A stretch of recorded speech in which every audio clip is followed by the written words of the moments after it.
Dans la zone des 3 frontières, le Tchad réduit l'effectif de ses soldats envoyés pour appuyer le G5 Sahel dans la lutte contre le terrorisme. L'information est tombée comme une boule de neige, ce samedi 21 août.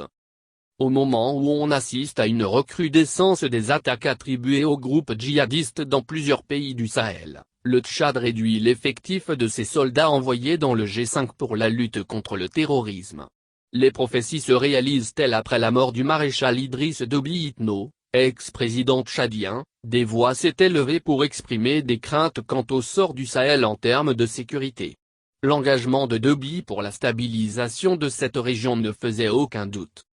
Après le sommet des chefs d'État du G5 Sahel à N'Djamena, en février 2021, le Tchad a joint l'acte à la parole, en envoyant 1200 soldats dans la zone des 3 frontières, Mali, Niger et Burkina Faso, afin de lutter contre le terrorisme. La moitié de cette troupe, soit 600 militaires, vient d'être rapatriée. Le contingent est arrivé au Tchad le jeudi dernier, selon une information donnée, ce samedi 21 août 2021, par le porte-parole du gouvernement tchadien Abderrahmane Koulamala. Cet effectif, retiré de la force anti-djihadiste du G5 Sahel, est destiné au nord du Tchad. Une zone qui traverserait des défis sécuritaires majeurs.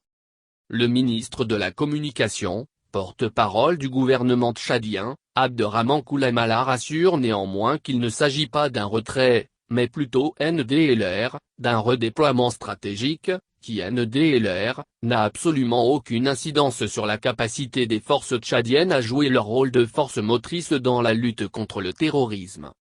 Ce rapatriement amène à se poser des questions quant à la gestion des forces militaires tchadiennes après le décès d'Idriss Déby. La recrudescence de l'insécurité n'est-elle pas à la base du décès du maréchal du Tchad, qui a souhaité empêcher les rebelles du Front pour l'alternance et la concorde au Tchad, FACT, de mettre la main sur la capitale du pays, comme il l'avait promis? Le retrait de ce contingent n'entravera pas l'engagement politique et militaire du Tchad dans la lutte contre le terrorisme au Sahel, veut rassurer le porte-parole du gouvernement. Il précise que c'est une décision prise en concertation avec le commandement de la force du G5 Sahel et qui est actée depuis le dernier sommet. Ce retrait est quand même un coup dur pour le G5 Sahel, qui peine toujours à être pleinement opérationnel.